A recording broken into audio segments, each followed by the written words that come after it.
ಓಂ ನಮೋ ಭಗವತೆ ವಾಸುದೇವ. ಎಲ್ರಿಗೂ ನಮಸ್ತೆ. ಇವತ್ತು ವಾಸುದೇವ ಆಸ್ಟ್ರೋ ಗೋಲ್ಡ್ ಯೂಟ್ಯೂಬ್ ಚಾನಲ್ಗೆ ನಿಮ್ಗೆಲ್ಲ ಸ್ವಾಗತ. ಇವತ್ತಿನ ವಿಚಾರ ಏನಪ್ಪಾ ಅಂದ್ರೆ ಬುಧ ಗ್ರಹದ ರೋಗಗಳು. ಬುಧ ಗ್ರಹ ಲಗ್ನದಿಂದ ದುಸ್ಥಾನ ಮನೆಗಳಾದಂಥ 6ನೇ ಮನೆ, 8ನೇ ಮನೆ ಮತ್ತು 12ನೇ ಮನೆಗಳಿದ್ರೆ ಯಾವ್ಯಾವ ರೋಗಕ್ಕೆ ನಾವು ತುತ್ತಾಗ್ತೀವಿ ಅನ್ನೋದು ಇವತ್ತು ವಿವರಣೆ ಕೊಡ್ತಾ ಹೋಗ್ತೀನಿ. ಕಳೆದ ಸಂಚಿಕೆಯಲ್ಲಿ ಸೂರ್ಯಗ್ರಹ ಇರ್ಬೋದು, ಚಂದ್ರ ಮತ್ತೆ ಕುಜ ಗ್ರಹ ಮತ್ತು ಶನಿ ಗ್ರಹದ ಬಗ್ಗೆ ಇನ್ಫಾರ್ಮೇಶನ್ ಕೊಟ್ಟಿದ್ದೆ. ಇವತ್ತು ನಿಮ್ಮ ಜಾತಕದಲ್ಲಿ ಲಗ್ನದಿಂದ ಬುಧ ಗ್ರಹ ಎಲ್ಲಿದ್ರೆ ನೀವು ರೋಗಕ್ಕೆ ತುತ್ತಾಗ್ತೀರಾ, ಅದರಲ್ಲೂ ನಾನೀಗ ಬರ್ದಿರ್ತೀನಲ್ಲ, ಈ ಒಂದು 5 ರೋಗಕ್ಕೆ ನಿಮ್ಮ ಲೈಫ್ ಟೈಮಲ್ಲಿ ಯಾವಾಗಲಾದ್ರೂ ಒಂದು ಸಮಸ್ಯೆ ಬಂದು ಹೋಗಿರುವಂಥದ್ದು ಬುಧ ಗ್ರಹ ದುಸ್ಥಾನ ಮನೆಗಳಲ್ಲಿ ಏನಾದ್ರೂ ಇದ್ರೆ. ಮೊದಲನೇದಾಗಿ ಜಾತಕದಲ್ಲಿ ನಾವು ಯಾವುದೇ ಒಂದು ಜಾತಕ ವಿಶ್ಲೇಷಣೆ ಮಾಡ್ಬೇಕಾದ್ರೆ ಲಗ್ನದಿಂದ ನೋಡ್ಬೇಕಾಗುತ್ತೆ. ಲಗ್ನದಿಂದ 6, 8 ಮತ್ತು 12ನೇ ಮನೆಗಳಲ್ಲಿ ಏನಾದ್ರೂ ಬುಧ ಗ್ರಹ ಇದ್ರೆ ಈ ರೋಗಕ್ಕೆ ಸಂಬಂಧಪಟ್ಟಿರುವಂಥದ್ದು ನಮ್ಮ ಲೈಫ್ ಟೈಮಲ್ಲಿ ಯಾವಾಗಾದ್ರೂ ಒಂದ್ಸಲ ರೋಗ ಬಂದು ಹೋಗಿರುವಂಥದ್ದು. ರೋಗ ಅಂದ್ರೆ ಲೈಫ್ ಟೈಮ್ ಇರ್ಬೇಕಾ? ಖಂಡಿತ ಇಲ್ಲ. ಅದು ನಿಮ್ಗೆ ಅವಾಗ ಅಡಚಣೆ ಮಾಡ್ತಿರುವಂಥದ್ದು.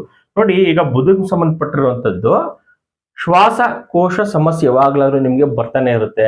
ಉಸಿರಾಟ ತೊಂದರೆ, ಶ್ವಾಸಕೋಶದ್ದು ಇದು ನಿಮ್ಗೆ ಅವಾಗ ಬರ್ತಾನೆ ಇರುವಂತದ್ದು. ಮೊದಲನೇದಾಗಿ ಫಸ್ಟ್ ನೀವು ಲಗ್ನ ನೋಡ್ಕೊಳ್ಬೇಕು. ಸರ್ ನಮ್ಮ 6ನೇ ಮನೇಲಿದೆ, 8ನೇ ಮನೇಲಿದೆ, ಲೈಫ್ ಟೈಮ್ ಇರುತ್ತಾ ಅನ್ನೋದು ಕ್ವಶನ್ ಇರುತ್ತೆ. ಫಸ್ಟ್ ನಿಮ್ ಲಗ್ನ ಯಾವ್ದು ನೋಡ್ಕೊಳ್ಳಿ. ಉದಾಹರಣೆಗೆ ಮೇಷ ಲಗ್ನನೋ, ವೃಷಭ ಲಗ್ನನೋ, ಮಿಥುನ ಲಗ್ನನೋ, ಆ ಲಗ್ನದಿಂದ 6ನೇ ಮನೆ, 8ನೇ ಮನೆ ಮತ್ತು 12ನೇ ಮನೆಗಳಲ್ಲಿ ಏನಾದ್ರೂ ಬುಧ ಗ್ರಹ ಇದ್ರೆ ನೀವು ಈ ಸಮಸ್ಯೆಗೆ ತುತ್ತಾಗಿರುವಂಥದ್ದು. ಮೊದಲನೇದಾಗಿ ಶ್ವಾಸಕೋಶ ಸಮಸ್ಯೆ ಅವಾಗ ಉಂಟಾಗ್ತಾ ಇರುತ್ತೆ. ಎರಡನೇದು ನಾಲಿಗೆ ಮತ್ತು ಬಾಯಿ. ನಿಮ್ಗೆ ನಾಲಿಗೆ ಮತ್ತೆ ಬಾಯಿಗೆ ಏನಾದ್ರೂ ಅವಾಗ ಉಂಟಾಗುವಂಥದ್ದು ಸಮಸ್ಯೆಗೆ ತುತ್ತು ಆಗ್ತಾನೆ ಇರುತ್ತೆ. ಮೂರನೇದು ಮೂರ್ಛೆ ರೋಗ ಕೂಡ ಉಂಟಾಗುವಂಥದ್ದು. ಎಷ್ಟೊಂದು ಜನ ರೋಡಲ್ಲೇ ತಲೆ ಸುತ್ತ ಬೀಳ್ತಾರೆ, ಸುಸ್ತಾಗಿ ಬಿದ್ದೋಗ್ತಾರೆ. ಮತ್ತೆ ಮೂರ್ಛೆ ರೋಗ ಕೂಡ ಅವ್ರಿಗೆ ಅವಾಗ ಉಂಟಾಗ್ತಾ ಇರುತ್ತೆ ಬುಧ ಗ್ರಹ ಏನಾದ್ರೂ ಲಗ್ನದಿಂದ 6, 8 ಮತ್ತು 12ರಲ್ಲಿ ಇದ್ರೆ. ಮತ್ತೆ ಜೀರ್ಣಾಶಯ ಇದು ಕೂಡ ಸಮಸ್ಯೆ ಆಗ್ತಾ ಇರುತ್ತೆ. ಇದ್ರ ಜೊತೆಗೆ ಮೂಗಿಗೆ ಸಂಬಂಧಪಟ್ಟಿರುವಂತದ್ದು ಕೂಡ ಸಮಸ್ಯೆ. ನಾಲಿಗೆ, ಬಾಯಿ ಮತ್ತೆ ಮೂಗು ಪ್ರಮುಖವಾಗಿ ಸಮಸ್ಯೆ ಇರುತ್ತೆ. ಅದ್ರ ಜೊತೆಗೆ ಮೇಯ್ನ್ ಆಗಿ ಶ್ವಾಸಕೋಶ ಸಮಸ್ಯೆ ತುಂಬಾ ಜಾಸ್ತಿ ಇರುವಂತದ್ದು. ಇದು ಮೊದಲಿನ ವಿಚಾರಕ್ಕೆ ಬುಧ ಏನಾದ್ರೂ ದುಸ್ಥಾನ ಮನೆಗಳೇ ಇದ್ರೆ. ಓಕೆನಾ? ಈಗ ಎರಡನೇ ವಿಚಾರ ನಾನು ಏನ್ ಹೇಳ್ತೀನಪ್ಪ ಅಂದ್ರೆ, ಇದು ಲೈಫ್ ಟೈಮ್ ಇರುತ್ತಾ ಅಥವಾ ಯಾವಾಗ ಬರುತ್ತೆ ಅನ್ನೋದು ನಮ್ಮ ಪರ್ಸನಲ್ ಆರೋಸ್ಕೋಪ್ ಮೇಲೆ ಡಿಪೆಂಡ್ ಆಗ್ತಾ ಹೋಗುತ್ತೆ. ಇಲ್ಲಿ ಇದು ಇಂಪಾರ್ಟೆಂಟ್. ನಾವು ಜ್ಯೋತಿಷ ಶಾಸ್ತ್ರದಲ್ಲಿ ವಿಚಾರಗಳನ್ನ ಮೇಲ್ನೋಟಕ್ಕೆ ತಿಳ್ಕೊಳ್ತೀವಿ ಹೊರತು ಅದ್ರ ಡೆಪ್ತ್ ಅಲ್ಲಿ ನಾವು ಯಾರು ತಿಳ್ಕೊಳ್ಳಲ್ಲ. ಅಷ್ಟಕ್ಕೆ ನಾವು ಪ್ಯಾನಿಕ್ ಆಗುವಂಥದ್ದು, ಅಷ್ಟಕ್ಕೆ ನಮಗೆ ತಲೆ ಕೆಡ್ಸ್ಕೊಬಿಡ್ತೀವಿ. ಇದು ನಮ್ಮ ಲೈಫ್ ಟೈಮ್ ಇರುತ್ತಾ ಅಂತ. ಯಾವುದೇ ಒಂದು ಲೈಫ್ ಟೈಮ್ ಅಲ್ಲಿ ಇರುವಂತದ್ದಿಲ್ಲ. ನಮ್ಮ ದಶಾದಲ್ಲಿ ನೋಡಿ, ಪ್ರತಿಯೊಬ್ಬರಿಗೂ ಅವನ ಒಂದು ಡೇ ಟು ಟೈಮಿಂಗ್ಸ್ ಪ್ಲೇಸ್ ಆಗಿದ್ರೆ ಅವ್ರು ಯಾವ ನಕ್ಷತ್ರದಲ್ಲಿ ಹುಟ್ಟಿರ್ತಾರೆ ಅದ್ರ ಮೇಲೆ ಅವರ ಅಧಿಪತಿ ಡಿಸೈಡ್ ಆಗಿರುತ್ತೆ. ನೀವೇನಾದ್ರೂ ಮೃಗಶಿರ ನಕ್ಷತ್ರದಲ್ಲಿ ಹುಟ್ಟಿದ್ರೆ ಅದ್ರ ಅಧಿಪತಿ ಕುಜ ದಶದಿಂದ ನಿಮ್ಮ ಜೀವನ ಪ್ರಾರಂಭ ಇರುತ್ತೆ. ಕುಜ ದಶ ಆದ್ಮೇಲೆ ರಾಹು ದಶೆ, ರಾಹು ಆದ್ಮೇಲೆ ಗುರು ದಶೆ, ಈ ರೀತಿ ನಿಮ್ಮ ಲೈಫ್ ಟೈಮು ಪ್ರಾರಂಭ ಆಗಿರುವಂತದ್ದು. ಇಂಥ ಸಮಯದಲ್ಲಿ, ಈಗ ನಡೀತಿರುವಂತ ಸಮಯದಲ್ಲಿ ನಿಮ್ಗೆ ಏನ್ ಸಮಸ್ಯೆ ಇದೆ ಅನ್ನೋದು ಇಲ್ಲಿ ಗೊತ್ತಾಗುತ್ತೆ. ಕಾಂಬಿನೇಷನ್ ಅಲ್ಲಿ 1, 4, 6, 8, 12ನೇ ಮನೆಗಳಲ್ಲಿ ಇದ್ರೆ ಸ್ವಲ್ಪ ಸಮಸ್ಯೆ ಜಾಸ್ತಿ. ಅವರ ದಶಾಭುಕ್ತಿಗಳಲ್ಲಿ ಈ ಕಾಂಬಿನೇಷನ್ಸ್ ಇದೆ. ಅವ್ರಿಗೆ ಯಾವಾಗ್ಲೂ ಏನಾದ್ರೂ ಒಂದು ಸಮಸ್ಯೆ ಬರ್ತಾನೆ ಇರುತ್ತೆ. ಹೆಲ್ತ್ ಇಶ್ಯೂಸ್ ಇರುವಂತದ್ದು. ಇದ್ರ ಜೊತೆಗೆ ನಾವು ಅವರ ಪರ್ಸನಲ್ ಆರೋಸ್ಕೋಪ್ ಅಲ್ಲಿ ನಕ್ಷತ್ರ ಮತ್ತೆ ಉಪನಕ್ಷತ್ರ ಮತ್ತೆ ಸಬ್ಲಾರ್ಡ್ ಅಂತ ನೋಡ್ತೀವಿ. ಅಲ್ಲಿ ಅವ್ರ ಲೈಫ್ ಟೈಮ್ ಇರುತ್ತಾ ಅಥವಾ ಇಲ್ವಾ ಅನ್ನೋದು ಅಲ್ಲಿ ತಿಳ್ಕೊಳ್ಬಹುದು. ಮೇಲ್ನೋಟಕ್ಕೆ ನಿಮ್ಮ ಲಗ್ನದಿಂದ ಯಾವುದೇ ಒಂದು ಲಗ್ನ ಆಗಿರುತ್ತೆ, ಮೇಷ ಲಗ್ನ ಅಂತಾನೆ ತಿಳ್ಕೊಳ್ಳಿ. ಮೇಷದಿಂದ ಕೌಂಟ್ ಮಾಡ್ಕೋಬೇಕಾಗುತ್ತೆ. 1, 2, 3, 4, 5, 6. ಕನ್ಯಾ ರಾಶಿಲಿ ಬುಧ ಇರುತ್ತೆ, ಮತ್ತೆ ವೃಶ್ಚಿಕದಲ್ಲಿ ಬುಧ, ಮತ್ತೆ ಮೀನದಲ್ಲಿ ಬುಧ. ಮೇಷದಿಂದ 6ನೇ ಮನೆ, 8ನೇ ಮನೆ ಮತ್ತು 12 ಯಾವ್ದ್ರಲ್ಲೂ ಒಂದಾದ್ರೂ ಬುಧ ಗ್ರಹ ಇರುತ್ತೆ ಅನ್ಕೊಳ್ಳಿ. ಇದ್ರ ಜೊತೆಗೆ ಬೇರೆ ಗ್ರಹನೂ ಇರುತ್ತೆ. ಎಷ್ಟೊಂದು ಜನ ಕನ್ಫ್ಯೂಸ್ ಮಾಡ್ಕೊಳ್ತಾರೆ, ಸರ್ ಬರೀ ಒಂದು ಗ್ರಹ ಇದ್ರೆ ಓಕೆ, 2 ಗ್ರಹ 3 ಗ್ರಹ ಇದ್ರು ನಿಮ್ಗೆ ಮಲ್ಟಿಪಲ್ ಸಮಸ್ಯೆ ಇರುವಂತದ್ದು. ಒಂದ್ಸಲ ತಲೆನೋವು ಅಂತೀರಾ, ಒಂದ್ಸಲ ಮೂಗ್ ನೋವು ಅಂತೀರಾ, ಒಂದ್ಸಲ ಥ್ರೋಟ್ ಇನ್ಫೆಕ್ಷನ್ ಆಗ್ತಿದೆ ಅಂತೀರಾ. ಈ ರೀತಿ ಮಲ್ಟಿಪಲ್ ಪ್ರಾಬ್ಲಮ್ಮು 6ನೇ ಮನೆ, 8ನೇ ಮನೆ ಮತ್ತು 12ನೇ ಮನೆಗಳು ಜಾಸ್ತಿ ಗ್ರಹಗಳಿದ್ದಾಗ ನಿಮ್ಗೆ ಎಫೆಕ್ಟ್ ಕೊಡ್ತಾ ಇರುತ್ತೆ. ಅದು ಲೈಫ್ ಟೈಮಲ್ಲಿ ಇರುತ್ತಾ ಅಥವಾ ಅದಕ್ಕೆ ಕ್ಯೂರ್ ಆಗುತ್ತಾ ಅನ್ನೋದು ನಾವು ನಿಮ್ಮ ಪರ್ಸನಲ್ ಹಾರೋಸ್ಕೋಪ್ ನೋಡಿದಾಗಲೇ ಅದು ಗೊತ್ತಾಗುತ್ತೆ. ಅಲ್ಲಿ ನಾವು ಪ್ಲಾನೆಟ್ ಅಲ್ಲಿ ಏನಿದೆ, ನಕ್ಷತ್ರ, ಸಬ್ಲಾರ್ಡು, ಸಬ್ಲಾರ್ಡ್ ಅಂತ ನೋಡ್ತೀವಿ. ಇಲ್ಲಿ ಯಾವ್ಯಾವ ಗ್ರಹ ಆಯ್ಕೆ ಮಾಡ್ಕೊಂಡಿರುತ್ತೆ, ಇಟ್ಟು ಅಂತ ನಾವು ಕರಿತೀವಿ, ಯಾವ ಮನೆಯ ರಿಸಲ್ಟ್ ಕೊಡ್ತಾ ಇರುತ್ತೆ, ಅಲ್ಲಿ ನಿಮ್ಗೆ ಲೈಫ್ ಟೈಮಲ್ಲಿ ಪ್ರಾಬ್ಲಮ್ ಬರುತ್ತಾ ಅಥವಾ ಕ್ಯೂರ್ ಆಗುತ್ತಾ ಅನ್ನೋದು ತಿಳ್ಕೊಳ್ತಾ ಹೋಗ್ಬೋದು. ನೋಡಿ, ಹೆಲ್ತ್ ಪ್ರತಿಯೊಬ್ಬನಿಗೂ ಯಾವ್ದಾದ್ರು ಒಂದು ಸಮಸ್ಯೆ ಅವ್ನು ಬಳಲ್ತಾ ಇರ್ತಾನೆ. ಒಂದು ಸ್ಕಿನ್ ಪ್ರಾಬ್ಲಮ್ ಇರುವಂತದ್ದು, ಹಾರ್ಟ್ ರಿಲೇಟೆಡ್ ಪ್ರಾಬ್ಲಮ್ಮು, ಅಥವಾ ಯಾವಾಗ್ಲೂ ಅವ್ನಿಗೆ ತಲೆನೋವು, ಡಿಪ್ರೆಷನ್, ಪ್ರತಿಯೊಬ್ರು ಏನಾದ್ರೂ ಒಂದು ಸಮಸ್ಯೆ ಇರುತ್ತೆ. ಕೆಲವೊಬ್ರು ಹೇಳ್ಕೊಳ್ತಾರೆ, ಕೆಲವೊಬ್ರು ಹೇಳ್ಕೊಳಲ್ಲ. ಈ ರೀತಿ ಸಮಸ್ಯೆ ಇದ್ದಾಗ ಲಗ್ನದಿಂದ ಕಾಂಬಿನೇಷನ್ಸ್ ಈ ಗ್ರಹಗಳಿಗೆ ನೀವು ತುತ್ತಾಗ್ತೀರಾ, ಅದರಿಂದ ಹೊರಗ್ ಬರ್ತೀರಾ ಅನ್ನೋದೇ ತುಂಬಾ ಇಂಪಾರ್ಟೆಂಟ್. ಇದ್ರ ಜೊತೆ ಎಲ್ಲ 4ನೇ ಮನೆ ಏನಾದ್ರು ಇಟ್ಟಾಗಿದ್ರೆ, ಈ ಕಾಂಬಿನೇಷನ್ಸ್ ಎಲ್ಲ ಇದ್ದು ನಿಮ್ಗೆ ಲೈಫ್ ಟೈಮ್ ಅಲ್ಲಿ ಪ್ರಾಬ್ಲಮ್ಸ್ ಬರ್ತಾನೆ ಇರುತ್ತೆ. ಇದ್ರ ಜೊತೆ ಏನಾದ್ರು 11ನೇ ಮನೆ ಸೇರ್ಕೊಳ್ತು, 11ನೇ ಮನೆ ಏನಾದ್ರು ಇನ್ಕ್ಲೂಡ್ ಆಗಿದೆ, 5ನೇ ಮನೆ ಇನ್ಕ್ಲೂಡ್ ಆಗಿದೆ, 9ನೇ ಮನೆ ಏನಾದ್ರು ಇನ್ಕ್ಲೂಡ್ ಆಗಿದ್ರೆ ನಿಮ್ಗೆ ಪ್ರಾಬ್ಲಮ್ಸ್ ಇದ್ರು ನೀವು ಸೇಫ್ ಅಲ್ಲಿ ಇರ್ತೀರಾ. ಎಷ್ಟೊಂದ್ ಜನ 100 years ಆದ್ರೂ ಒಂದು ಪ್ರಾಬ್ಲಮ್ ಅಲ್ಲಿ ಇರ್ತಾರೆ ಅವರು, ಬಟ್ ಅವ್ರಿಗೆ ಏನೋ ರೀತಿ ಲೈಫ್ ಥ್ರೆಟ್ನಿಂಗ್ ಇರಲ್ಲ. 100 years ಆದ್ರೂ ಏನಾದ್ರೂ ಒಂದು ಸಮಸ್ಯೆಯಲ್ಲಿ ಬಳಗ್ತಾ ಇರ್ತಾರೆ ಅವರು. ಲೈಫ್ ಲಾಂಗ್ ಸರ್ ನಂಗೆ 50 years ಇಂದ ಪ್ರಾಬ್ಲಮ್ ಫೇಸ್ ಮಾಡ್ತಾ ಇದ್ದೀನಿ ಅಂತಾರೆ. ಬಟ್ ಏನಂದ್ರೆ ಬೇರೆ ಗ್ರಹಗಳು ಅವ್ರನ್ನ ಕಾಪಾಡ್ತಾ ಇರುತ್ತೆ. ಸೊ ಅದರಿಂದನೇ ಅವರ ಲೈಫ್ ಥ್ರೆಟ್ನಿಂಗ್ ಇರಲ್ಲ, ಅವರ ಜೀವಕ್ಕೆ ಅಪಾಯ ಇರಲ್ಲ. ಅದನ್ನ ನಾವು ತಿಳ್ಕೊಳ್ಬೇಕು. ಜೀವಕ್ಕೆ ಅಪಾಯ ಇದೆಯಾ, ಈ ಒಂದು ಪ್ರಾಬ್ಲಮ್ ಇಂದ, ಈ ನಡೀತಿರುವಂತ ದಶದಿಂದ ಏನಾದ್ರು ಜೀವಕ್ಕೆ ಅಪಾಯ ಇದೆಯಾ ಅನ್ನೋದು ಕೂಡ ನಾವು ತಿಳ್ಕೊಳ್ತಾ ಹೋಗ್ಬೋದು. ಈಗ 6, 8, 12 ಇದೆಯಾ ಅಂತ ನಾನು ಹೇಳಿದೆ, ಅದು ಡಿಗ್ರಿ ವೈಸ್ ಅಲ್ಲೇ ಇದೆಯಾ ಅನ್ನೋದು ಕೂಡ ನಾವು ತಿಳ್ಕೊಳ್ಬೇಕಾಗುತ್ತೆ.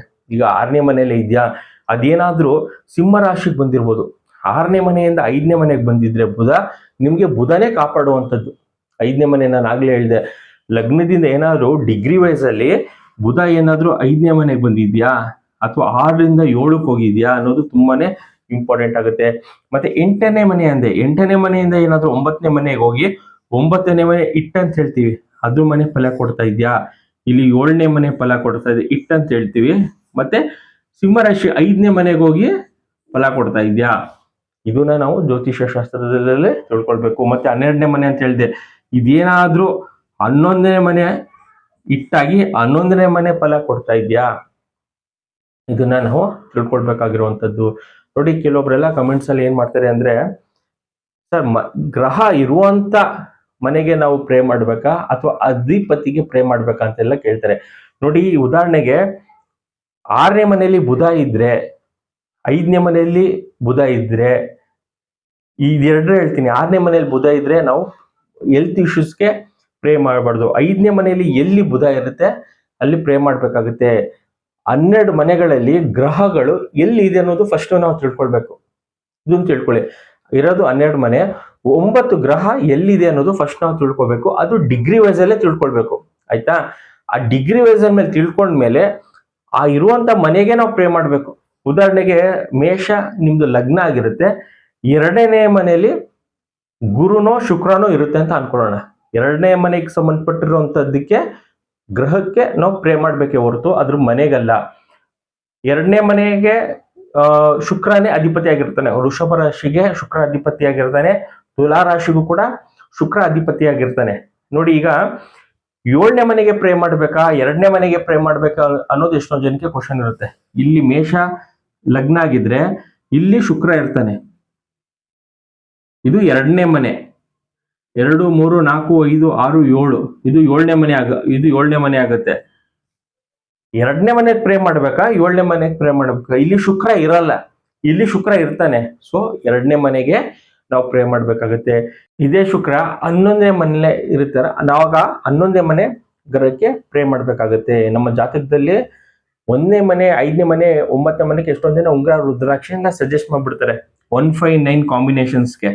ಇದೇನ್ ಮಾಡುತ್ತೆ ಅಂದ್ರೆ 159 ಕಾಂಬಿನೇಷನ್ಸ್ ನಿಮ್ಗೆ ಹೆಲ್ತ್ ತುಂಬಾನೇ ಇಂಪ್ರೂವ್ಮೆಂಟ್ಸ್ ಮಾಡುತ್ತೆ, ಬಟ್ ದುಡ್ಡು ತಂದು ಕೊಡಲ್ಲ. ನಮ್ಗೆ ದುಡ್ಡು ಬೇಕು, ನಮ್ಮ ಜೀವನಗಳಲ್ಲಿ ರಿಕ್ವೈರ್ಮೆಂಟ್, ಹಣದ ಅವಶ್ಯಕತೆ ಇದೆ ಅಂದಾಗ, ಮದುವೆ ವಿಚಾರಕ್ಕೆ ಅವಶ್ಯಕತೆ ಇದೆ ಅಂದಾಗ ಗ್ರಹಗಳು 2ನೇ ಮನೆಯಲ್ಲಿ ಯಾವ ಗ್ರಹ ಇದೆ, 7ನೇ ಮನೆಯಲ್ಲಿ ಯಾವ್ದಿದೆ ಮತ್ತು 11ನೇ ಮನೆಯಲ್ಲಿ ಯಾವ ಗ್ರಹ ಇದೆ ಆ ಗ್ರಹಕ್ಕೆ ಸಂಬಂಧಪಟ್ಟಿರುವಂಥದ್ದು ಮಂತ್ರಪಟ್ನೆ, ಉಂಗುರ, ರುದ್ರಾಕ್ಷಿ ನಾವು ಧಾರಣೆ ಮಾಡಬೇಕಾಗುತ್ತೆ. ಇಲ್ಲಿ ಇನ್ನೊಂದು ಸಮಸ್ಯೆ ಏನಾಗ್ತಾ ಇದೆ, ಎಲ್ರಿಗೂ ಒಂದು ದೊಡ್ಡ ಕನ್ಫ್ಯೂಷನ್ ಅಂದ್ರೆ ಗ್ರಹಗಳು ಎಲ್ಲಿದೆ ಅನ್ನೋದು ಎಷ್ಟೊಂದು ಜನಕ್ಕೆ ಗೊತ್ತಾಗ್ತಿಲ್ಲ. ಲಗ್ನದಿಂದ ಅದು 2ನೇ ಮನೆಯಲ್ಲೇ ಇದೆಯಾ, ಅಥವಾ ಲಗ್ನದಲ್ಲೇ ಇದೆಯಾ, ಅಥವಾ ಏನಾದ್ರು 12ನೇ ಮನೆಗೆ ಶಿಫ್ಟ್ ಆಗಿದ್ಯಾ, 7ನೇ ಮನೇಲಿ ಇದೆಯಾ, 6ರಲ್ಲಿ ಇದೆಯಾ, 5ರಲ್ಲಿ ಇದೆಯಾ ಅನ್ನೋದು ಎಷ್ಟೊಂದು ಜನಕ್ಕೆ ಗೊಂದಲದಲ್ಲಿ ಸಿಗಾಕೊಂಡು, ಉದಾಹರಣೆಗೆ 8ನೇ ಮನೇಲಿ ಇದೆ ಅಂತ ನೀವು ಡಿಸೈಡ್ ಮಾಡಿರ್ತೀರ. ನನ್ನ ಜಾತಕದಲ್ಲಿ ಕುಜ ಬಂದು 8ನೇ ಮನೇಲಿ ಇದೆ ಅಂತ ಅನ್ಕೊಂಡಿರ್ತೀರ, ಕುಜ ದೋಷ ಇದೆ ಅಂತ ಅನ್ಕೊಂಡಿರ್ತೀರ. ಅದೇನಾದ್ರೂ 7ನೇ ಮನೇಲಿ ಇದ್ರೆ ನಿಮ್ಗೆ ಆ ಕುಜ ದಶ ಭುಕ್ತಿ ಅಥವಾ ಅಂತರ್ಭುಕ್ತಿ ಬಂದಾಗ್ಲೇ ಅದು ಮದುವೆ ಆಗ್ಬಿಡುತ್ತೆ ನಿಮ್ಗೆ. ಅಲ್ಲಿ ಕುಜ ದೋಷ ಇದೆ ಅದಕ್ಕೆ ಮದುವೆ ಕಟ್ಟಾಗುತ್ತೆ ಅವೆಲ್ಲ ಏನೂ ಇಲ್ಲ. ನಿಮ್ಮ ಜಾತಕದಲ್ಲಿ ಯೋಗ ಬಂದಾಗ ಖಂಡಿತ ಆ ಗ್ರಹಗಳು ಏನ್ ಫಲ ಕೊಡ್ಬೇಕೋ ಅದು ಕೊಟ್ಬಿಡ್ತಾರೆ. 7ನೇ ಮನೆ ಫಲ ಏನ್ ಕೊಡ್ಬೇಕು ಅಂತ. ನಾವು ದೋಷ ಇದೆ, ಕುಜಂಗ್ ಸಂಬಂಧಪಟ್ಟಿರೋ ದಾನ ಮಾಡೋಣ ಅಂದ್ರೆ ಅದು ನೀವೇ ನಿಮಗ್ ಮಾಡ್ಕೊಳ್ತಿರುವಂತದ್ದು ಮೋಸ. ಎಷ್ಟೊಂದ್ ಜನ ಬರೀ ದೋಷ ಕಾಟ ಅಂತ ಎದುರಿಸಿ ಎಷ್ಟೊಂದ್ ಜನ ಅವ್ರು ಸ್ಟ್ರಾಂಗ್ ಮೈಂಡ್ ನ ವೀಕ್ ಮಾಡಿ ಇಟ್ಬಿಟ್ಟಿದ್ದಾರೆ. ಸೊ ಅದಕ್ಕೆಲ್ಲ ನೀವು ಒಳಗಾಗ್ಬೇಡಿ. ಜಾತಕದಲ್ಲಿ ಗ್ರಹಗಳು ಎಲ್ಲಿದೆ ಅನ್ನೋದು ಮೊದಲನೇದಾಗಿ ತಿಳ್ಕೊಳ್ಬೇಕು, ಅದೇ ಇಂಪಾರ್ಟೆಂಟ್. ಈಗ ನಾನು ಹೇಳ್ದೆ 6, 8, 12ರಲ್ಲಿ ಇದೆ ಅಂದ್ರೆ ಇದ್ರೆ ಈ ಸಮಸ್ಯೆ ಒಳಗಾಗ್ತೀರ ಅಂತ. ಅದು ಫಸ್ಟ್ ಆಫ್ ಆಲ್ ನಿಮ್ಗೆ ಅಲ್ಲಿ ಇದೆಯಾ ಅನ್ನೋದು ತಿಳ್ಕೊಳ್ಬೇಕಾಗುತ್ತೆ. 6ರಲ್ಲಿ ಇದೆಯಾ, 7ರಲ್ಲಿ ಇದೆಯಾ, 12ರಲ್ಲಿ ಇದೆಯಾ, ಮತ್ತು 11ನೇ ಮನೇಲಿ ಇದೆಯಾ, ಆಗ್ಲೇ ಹೇಳ್ದಂಗೆ ಶಿಫ್ಟ್ ಆಗಿದೆಯಾ ಏನಾದ್ರು 11ನೇ ಮನೆಗೆ. ಇದನ್ನ ತಿಳ್ಕೊಂಡು ನಾವು ಜ್ಯೋತಿಷ್ಯ ಶಾಸ್ತ್ರದಲ್ಲಿ ಮುಂದುವರೆದ್ರೆ ನಮ್ಗೆ ಪ್ರತಿಯೊಂದನ್ನು ನಾವು ಜೀವನದಲ್ಲಿ ಅಚೀವ್ಮೆಂಟ್ ನ ಮಾಡ್ತಾ ಹೋಗ್ಬೇಕಾಗುತ್ತೆ. ಇಲ್ಲೇನಾಗುತ್ತೆ ಅಂದ್ರೆ ನಮ್ಮ ರಿಕ್ವೈರ್ಮೆಂಟ್ಗೆ ನಾವು ಜ್ಯೋತಿಷನ ನೋಡ್ಬೇಕೆ ಹೊರತು ಗ್ರಹಗಳು ಎಲ್ಲೆಲ್ಲಿದೆ ನಮ್ಗೆ ಏನ್ ಫಲ ಕೊಡುತ್ತೆ ಅನ್ನೋದು ನಾವು ನೋಡ್ಬಾರ್ದು. ಗ್ರಹಗಳು ಇರುತ್ತೆ, ನಿಮ್ಗೆ ಗಜಕೇಸರಿ ಯೋಗ ಇರುತ್ತೆ, ಅಮಲ ಯೋಗ ಇರುತ್ತೆ, ಈ ಒಬ್ಬೊಬ್ರಿಗೆ ಎಂಟು ಯೋಗ ಇರುತ್ತೆ, ಆದ್ರೂ ದುಡ್ಡಿರಲ್ಲ, ಮದ್ವೆ ಆಗಿರಲ್ಲ, ಈ ರೀತಿ ಇರುತ್ತೆ. ಎಷ್ಟೊಂದ್ ಜನ ಅಸ್ಟ್ರಾಲಜಿನ ಕೇಳೋದೇ ಬಿಟ್ಬಿಟ್ಟಿದ್ದಾರೆ, ನೋಡೋದು ಏನಕ್ಕೆ ಅಂದ್ರೆ ನಾವು ಹೇಳ್ದಾಗ ನಿನ್ಗೆ ಅಷ್ಟು ಯೋಗ ಇದೆ, ಇಷ್ಟು ಯೋಗ ಇದೆ ಅಂದಾಗ ಅವ್ರಿಗೆ ಏನೂ ವರ್ಕ್ ಆಗಿರಲ್ಲ. ಅವ್ರಿಗೆ ಫುಲ್ ಟೆನ್ಷನ್, ಡಿಪ್ರೆಷನ್ ಅಲ್ಲಿ ಇರ್ತಾರೆ. ಏನಕ್ಕೆ ಅಂದ್ರೆ ಅವ್ರಿಗೆ ದಶನೇ ಬೇರೆ ನಡೀತಾ ಇರುತ್ತೆ, ಅಲ್ಲಿರುವಂತ ನಕ್ಷತ್ರದಲ್ಲೇ ಬೇರೆ ಫಲ, ಉಪನಕ್ಷತ್ರದಲ್ಲೂ ಬೇರೆ ಫಲ, ಅದರಲ್ಲಿ ಸಬ್ಸಪ್ಲಾರ್ಡ್ ಅಂತ ಬರುತ್ತೆ, ಅಲ್ಲೇ ಬೇರೆ ಫಲ ಬರೋದ್ರಿಂದ ನೀವು ನೀವು ಏನ್ ಅನ್ಕೊಂಡಿರ್ತೀರಾ ನಿಮ್ಮ ಲೈಫಲ್ಲಿ ಅದು ನೀವು ಅಚೀವ್ ಮಾಡಕ್ ಆಗ್ತಿರಲ್ಲ. ಆಗ ಡಿಪ್ರೆಷನ್ ಹೊಂಟೋಗ್ತೀರಾ. ಇನ್ ಕೇಸ್ ನೀವು ನಿಮ್ಗೆ ಸಿಗುವಂತ ಅಸ್ಟ್ರಾಲಜರು ಏನಾದ್ರೂ ಈ ರೀತಿ ನೆಗೆಟಿವ್ ಹೇಳ್ಬಿಟ್ರೆ ನೀವು ಇನ್ನ ಡಿಪ್ರೆಷನ್ಗೆ ಹೋಗಿ ಅವ್ರ ಮನೆಯಿಂದ ಈಚೆನೆ ಬರಲ್ಲ. ಈ ರೀತಿ ಸಮಸ್ಯೆ ಎಷ್ಟೊಂದ್ ಜನ ಫೇಸ್ ಮಾಡ್ತಿದ್ದಾರೆ. ಜ್ಯೋತಿಷ್ಯ ಅಂದ್ರೆ ಬೇಡಪ್ಪ ಅಂತ ಅನ್ಕೊಳ್ತಿದ್ದಾರೆ. ಏನಕ್ಕೆ ಅಂದ್ರೆ ರಾಂಗ್ ಇನ್ಫಾರ್ಮೇಶನ್ ಇದ್ರ ನೀವು ತಿಳ್ಕೊಳ್ಳುವಂಥದ್ದು ಜಾಸ್ತಿ. ಕರೆಕ್ಟ್ ಇನ್ಫಾರ್ಮೇಶನ್ ತಗೊಳ್ಳಿ, ಕರೆಕ್ಟ್ ಆಗಿ ನಿಮ್ಗೆ ರಿಸಲ್ಟ್ ಸಿಗ್ತಾ ಹೋಗುತ್ತೆ. ಅಂದ್ರೆ ನಮ್ಮ ದಶಾಭುಕ್ತಿ ಮೇಲೆ ಕರೆಕ್ಟ್ ಇನ್ಫಾರ್ಮೇಶನ್ ನಾವು ತಿಳ್ಕೊಂಡ್ರೆ ನಾವು ಏನು ರಿಕ್ವೈರ್ಮೆಂಟ್ ಬೇಕು ಅದು ನಮ್ಗೆ ಸಿಗ್ತಾ ಹೋಗುತ್ತೆ. ಇದಿಷ್ಟು ಬುಧ ಗ್ರಹದ್ದು ರೋಗಗಳು 6, 8, 12 ದುಸ್ಥಾನದಲ್ಲಿದ್ರೆ ಈ ರೋಗ ಪರಿಣಾಮ ನಿಮ್ಮ ಮೇಲೆ ಬೀರುತ್ತೆ. ಅದು ಕನ್ಫರ್ಮ್ ಆಗಿ ನಮ್ಮ ದಶಾಭುಕ್ತಿಲಿ ಇದೆಯಾ, ಲೈಫ್ ಟೈಮ್ ಇದೆಯಾ, ಅಥವಾ ಬೇರೆ ಗ್ರಹಗಳು ನಮಗೆ ಸಪೋರ್ಟ್ ಮಾಡ್ತಿದ್ಯಾ, 5ನೇ ಮನೆಯಲ್ಲಿ 9ನೇ ಮನೆಯಲ್ಲಿ ಇದ್ರೆ ನಮ್ಗೆ ಜಾತಕದಲ್ಲಿ ತುಂಬಾ ಸಪೋರ್ಟ್ ಮಾಡ್ತಾ ಇರುತ್ತೆ ಹೆಲ್ತ್ ವಿಚಾರಕ್ಕೆ. ಆ ಗ್ರಹಕ್ಕೆ ಸಂಬಂಧಪಟ್ಟಿರುವಂಥದ್ದು ಉಂಗುರ, ರುದ್ರಾಕ್ಷಿ ಮಂತ್ರಪಟ್ಟಣೆ ಮಾಡ್ಕೊಂಡ್ರೆ ನೋಡಿ 80 ಇಯರ್ಸ್ ಆಗೋಗಿರುತ್ತೆ. ಅವ್ನಿಗೆ ಏನ್ ಬೇಕು, 80 ಇಯರ್ಸ್ ಅಥವಾ 60 ಇಯರ್ಸ್ ಅಥವಾ ಅವ್ನಿಗೆ ಹೆಲ್ತ್ ತುಂಬಾ ಇಂಪಾರ್ಟೆಂಟ್. ಅಂತ ಸಮಯದಲ್ಲಿ 5ನೇ ಮನೆ ಇರುವಂತ ಗ್ರಹ ಅಥವಾ 9ನೇ ಮನೆ ಇರುವಂತ ಗ್ರಹಕ್ಕೆ ಅವರು ಮಂತ್ರ ಪಠನೆ ಮಾಡಿದ್ರೆ ಸಾಕು, ಅವ್ರು ಏನೇ ಹೆಲ್ತ್ ಸಮಸ್ಯೆ ಬಂದ್ರು ಅದರಿಂದ ಕ್ಯೂರ್ ಆಗ್ತಾ ಹೋಗ್ತಾರೆ. ಇದನ್ನ ನಾವು ತಿಳ್ಕೊಳ್ಬೇಕು. ಜ್ಯೋತಿಷ ಶಾಸ್ತ್ರ ನಮ್ಮ ರಿಕ್ವೈರ್ಮೆಂಟ್ ಮೇಲೆ ಜ್ಯೋತಿಷ ಶಾಸ್ತ್ರವನ್ನ ನಾವು ಅನಲೈಸಿಸ್ ಮಾಡ್ಕೊಳ್ಬೇಕಾಗುತ್ತೆ.